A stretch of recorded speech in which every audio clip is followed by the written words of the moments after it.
നമ്മുടെ കൈപ്പയുടെ പകുതി വളർച്ചയായിട്ടുണ്ട്. ഇനി ഒരു 10-15 ദിവസം കൂടി കഴിഞ്ഞാൽ പൂവിടാനുള്ള എല്ലാ ലക്ഷണങ്ങളും ഉണ്ട്. കണ്ടത് ഇതിൻ്റെ മുകളിൽ പഴയ ഇലയമതി ആ പ്രാണിയരിച്ചത് കണ്ടു. അപ്പോൾ ഇനി നമുക്ക് അടുത്ത വളം കൊടുക്കാം. അപ്പോൾ വളം കൊടുക്കുമ്പോൾ ഇനി ഇതിൻ്റെ കടക്കിലെ വേര് പൊട്ടാതെ നമ്മൾ ശ്രദ്ധിക്കണം. അപ്പോൾ ഞാനിതിനിങ്ങനെ ചപ്പ് ചവറ് ഇട്ട് കൊടുക്കുമ്പോൾ കണ്ട നനവ് എപ്പോഴും ഇതിൻ്റെ ഉള്ളിൽ ഇങ്ങനെ നനവ് ഉണ്ടാവും. അപ്പോൾ നമുക്കിതിൻ്റെ വേര് ഇതിങ്ങനെ കാണാൻ പറ്റുന്നുണ്ട്.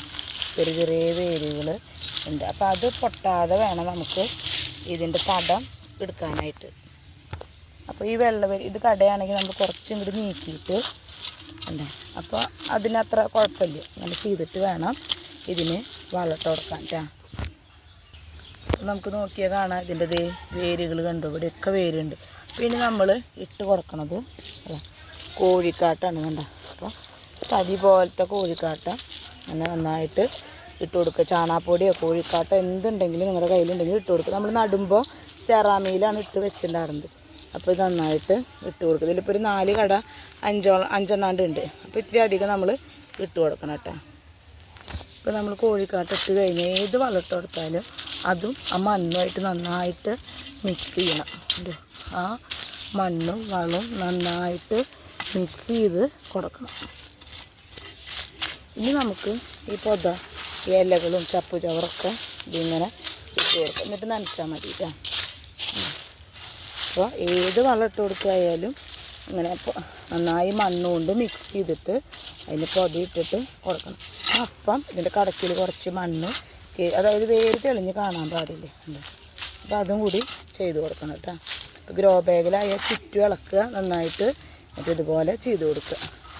ഇതിൻ്റെ അടി നോക്കി നിങ്ങൾ നല്ല ഈ ഇലയൊക്കെ ഇട്ട് നിറച്ച കാരണം നല്ല നനവും തണവാണ്. അതുകൊണ്ട് ഇതിനിപ്പോൾ ഒരു നേരം നനച്ചാലും കുഴപ്പമില്ല.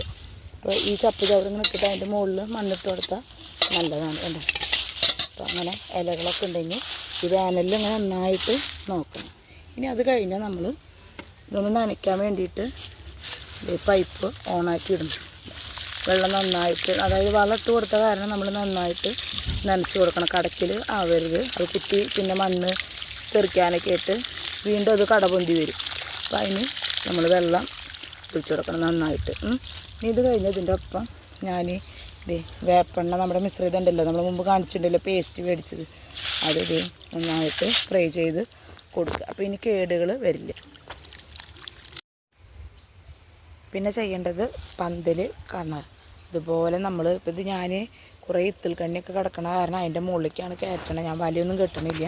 അപ്പോൾ സ്ലോപ്പ് പന്തലാണെങ്കിൽ കുറച്ചും കൂടി നന്നായിട്ട് തോന്നിയിട്ടുണ്ട്. നേരെ കുത്തനെ കയറണേക്കാളും കണ്ടു. ഇതുമ്മയൊന്നും ഒറ്റ പ്രാണിയിലൊരു മഞ്ഞ പ്രാണി വന്നിട്ട് ഇതിൻ്റെ ഇലയൊക്കെ ഓട്ടാക്കാറുണ്ട്. അപ്പോൾ നമ്മൾ എന്നും ശ്രദ്ധിച്ച് ഇതുപോലെ മരുന്നടിച്ച് കഴിഞ്ഞാൽ കുഴപ്പമില്ല. കണ്ടു. അപ്പോൾ നിങ്ങൾ സബ്സ്ക്രൈബ് ചെയ്ത് കാണാൻ മറക്കരുത്.